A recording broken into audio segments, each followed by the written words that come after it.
Well,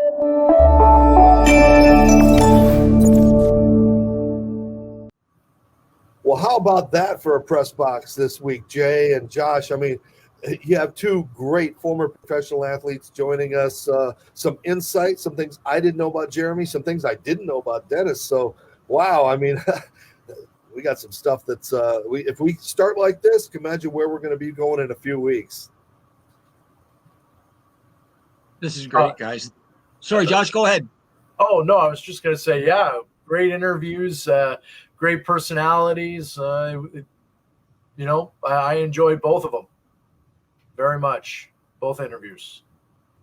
Yeah, so thanks for having me on today, guys. Really appreciate it. I do want to comment on both Jeremy. I want to thank Jeremy and I want to thank Dennis for coming on. Their profiles and their platforms just help us immensely. So great conversation. I love the insight with Jeremy talking about Taylor Hall. I love the way he tooted his own horn. I mean, he was a superstar. I would say closest back in the day would be Wendell. I know Jeremy was probably a little bit more talented than Wendell, but I think Wendell had the Dukes that was sort of even them out. So, and ask, I don't know if you're going to ask Jeremy about that hit behind the net. I remember that. I remember that hit. Oh, yeah. Well, how about Jeremy even like saying there's no player that reminds him of himself? Like, how about that? There's no player in today's NHL. I don't know about that, but I mean, Jeremy did have the whole package. He had the whole package. He had the heart, the talent, the drive. Yeah. He could fight. You know, he was, I'm trying to think, today's guy. Yeah, let me think about that. But I know there's a couple of guys around, and I want to also thank Dennis for being on today. That story that he shared when he was 15 is that's what we're all about. Right? That's what we're all about, overcoming obstacles, struggles in your life. Everybody has them. It's, what you do when you're challenged with them. So thank you, Dennis, for sharing. Thanks, Dave, for, great interviews, and Josh. So, yeah, so thanks for having me on today, guys. Really appreciate it.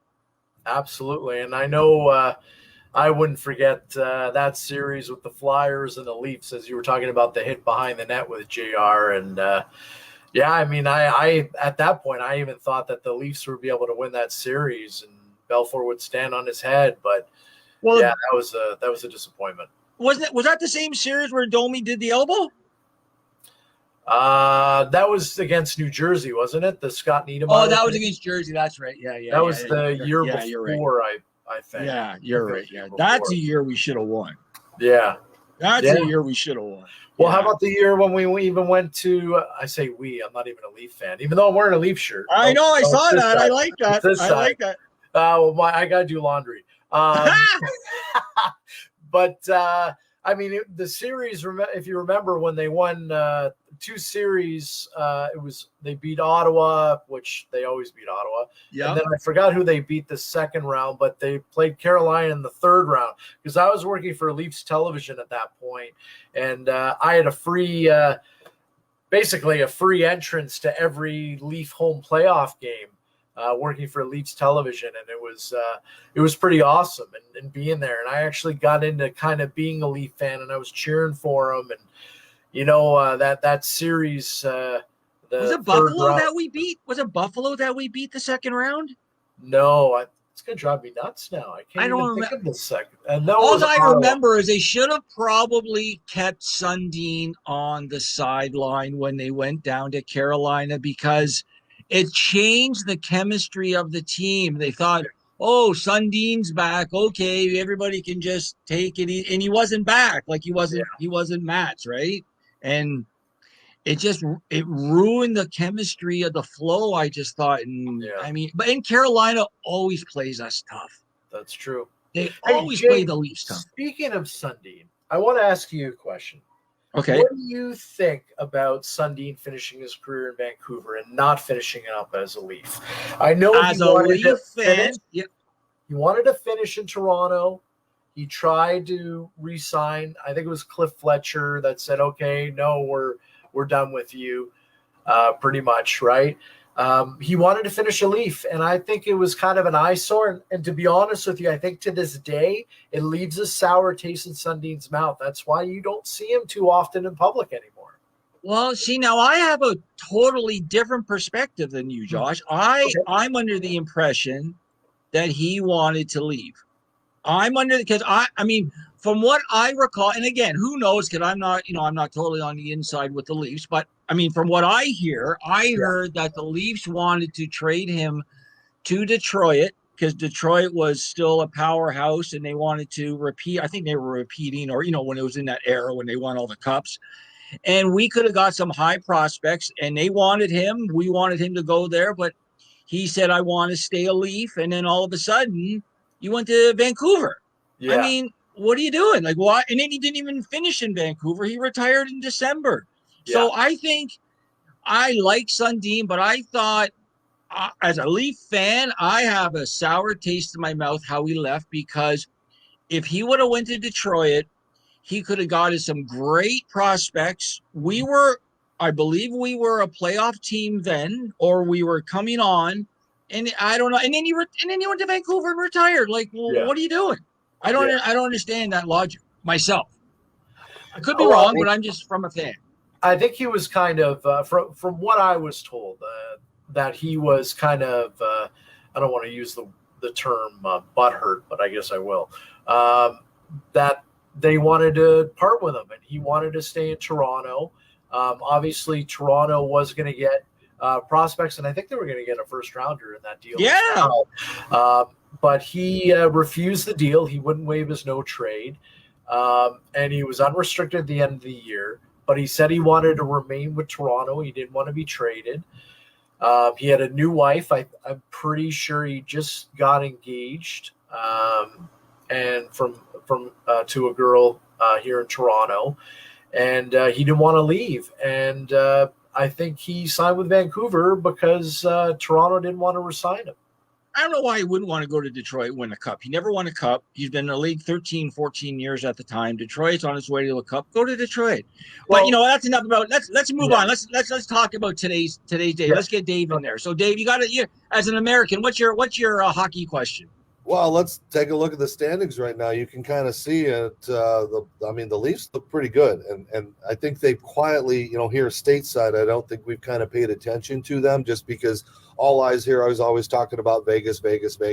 So I think there's going to be a lot of excitement in Canada for the first time in a while, I think. And I don't know if I'm wrong being here on this side, but you guys could be proud of what's going on up there. Well, as a Leaf follower, and I'm so involved with it, not with the team, but as a sports guy and media, I think picking up Nick Foligno has changed the chemistry of our team. He's still in his prime. He's a captain. He's got grit galore, and I think he's going to raise the other guys on the team who have grit, like Wayne Simmons. Even though Joe Thornton's in his 40s, the guy's a remarkable player. When Hyman gets back, I hope Zach Bogosian is fine, but I think Sandin has stepped in. The only thing I'm worried about, Dave, is we haven't played any USA teams. I mean, nobody has, right? So It's like, I don't know really how good we are. Like, I know we're good, but are we Boston and Tampa and Washington good?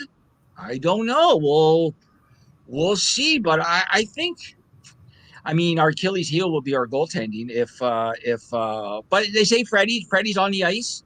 So I think with Freddie, if Freddie comes back, plays the last couple games and takes the pressure off, Jack's got a lot of pressure. I mean, let's be serious. So Jack's, all of a sudden he's the number one goalie by, no choice. He's it. So I think we're good. I think our four lines are strong. I think we have lots of backup, lots of ammo in case guys go down. I just think we have to stay healthy for the next 9 games and see where we're at. What do you think, Josh? Yeah, you know what? I'm going to talk a little bit about Nick Foligno. Now, I know a lot about Nick Foligno. I'm a Blue Jackets fan. He was the heart and soul of our team, the captain. This is a guy that Jay can play on the first line. This is a guy that can play on the fourth line. He can score. He can be a playmaker. He can hit. He can fight. He can do it all. And this is exactly what Toronto needed. And you know what? When I saw that deal happen, as sad as I was seeing that he was leaving Columbus, I'm like, you know what? This is what Toronto needs to go far in the playoffs.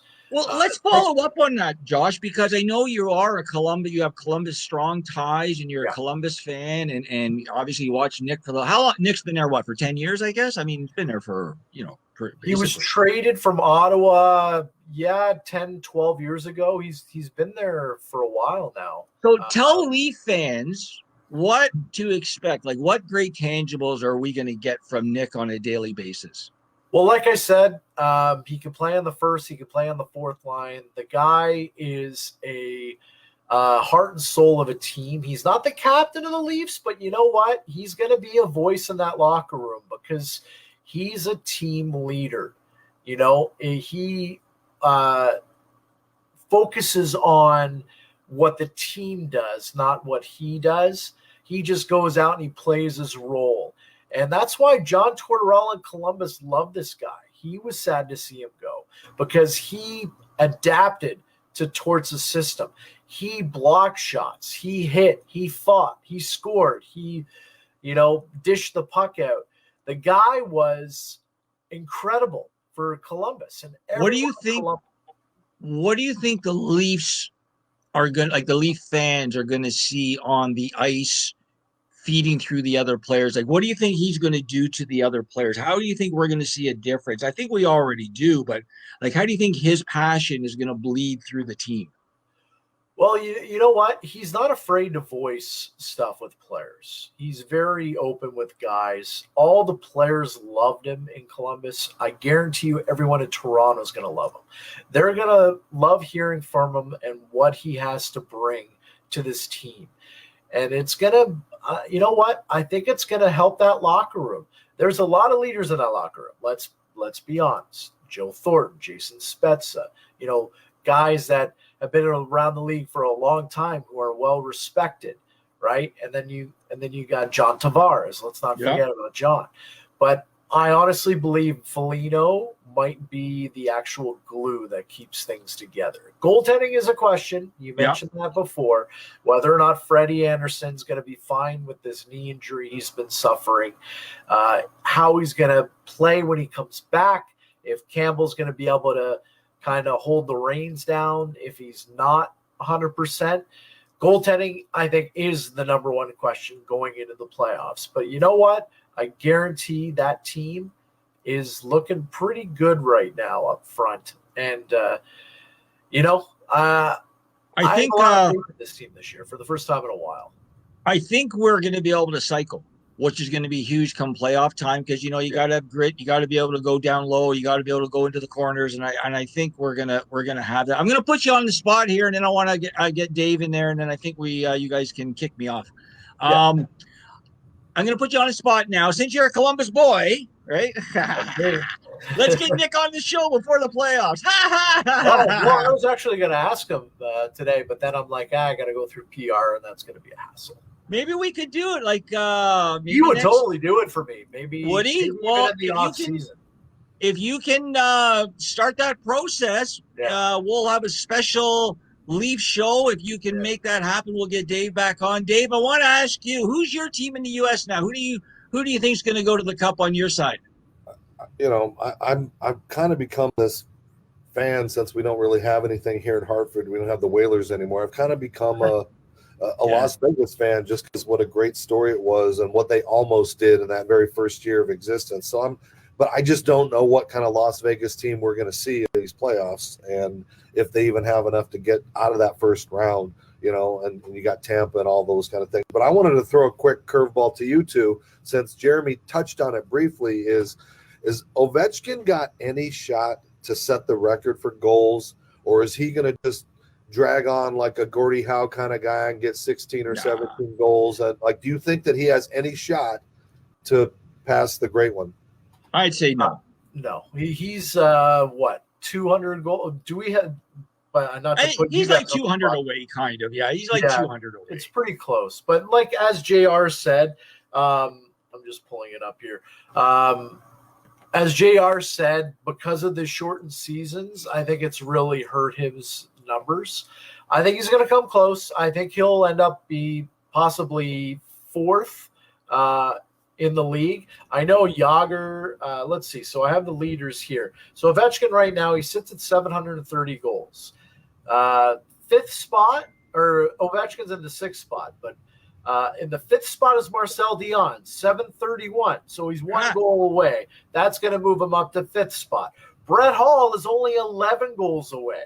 So that's definitely possible. This year, I don't know if he could score 11 goals in the last 3-4 weeks of the season. Yeah. I don't know if that's possible. Yager's at 766. So Yager's third in NHL scoring all time, 766. So he's 36 goals away from the third spot right now. That is definitely possible. Gordie Howe, 801. He's 71 goals away from Gordie Howe. Is it possible? That's a lot of goals. That's a lot of goals. But Gretzky is 894, which means he has to score another 164 goals. He's 36 years old, Ovechkin. Is he going to play for another 5 years? Is he going to be able to put up in a full season 30, 40 goals a year like he's been accustomed to? He's getting to that age, guys. I think it's possible he could finish in third, possibly number 2 ahead of Gordie Howe. But Gretzky, that's going to be a tough one. That will be tough. That will be tough. This is great, guys. I really want to thank everybody, for having me on today. You know what? I just thought about this as we were talking. Dave and Josh, I know both of you guys, all three of us, are huge NFLers. So I know the draft is tomorrow. If you guys have any great insight, let me know, and maybe we can do a special NFL draft show next week and do some follow-ups if you guys are into that.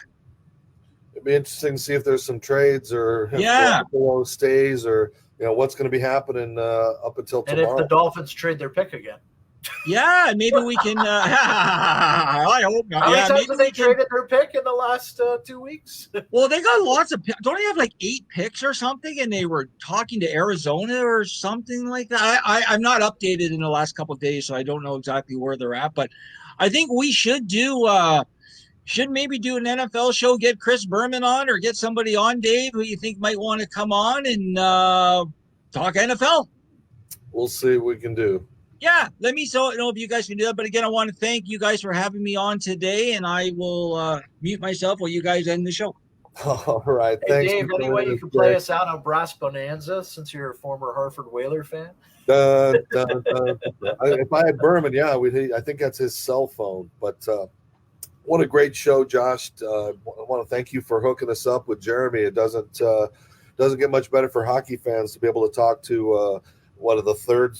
There are only 3 Americans that have scored over 500 goals, and it's pretty awesome to just have him come and be a part of your show, the Disability Channel, and again, the great things that he's doing in his life. So, Josh, any last words for folks out there still watching?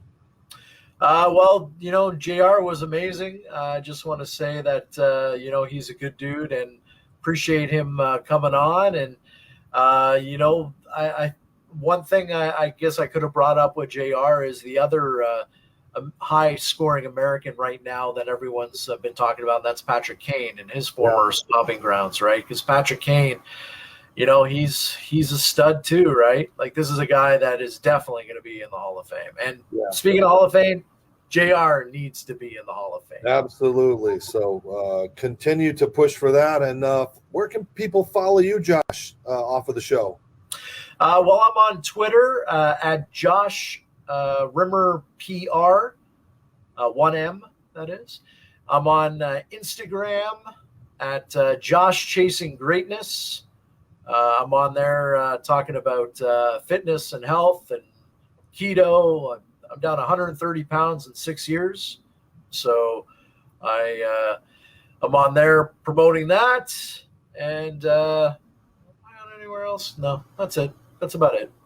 All right, my friend. Well, it's good to see you. And again, for those of us that are out there with disabilities, that's what the Disability Channel is for. It's shows by us, for us, content programming, great stories, great people behind the scenes with Jay and all the folks up in Toronto, and of course, the job opportunities that are coming, that we have all kinds of potential for us to come over and take the world. So for Josh, I'm Dave Stevens. I want to thank you guys again for joining us, and to continue to follow us on Facebook, Instagram, Twitter, and all those platforms, and also go to our website, thedisabilitychannel.ca. So until next time, we'll see you on the Disability Channel Press Box.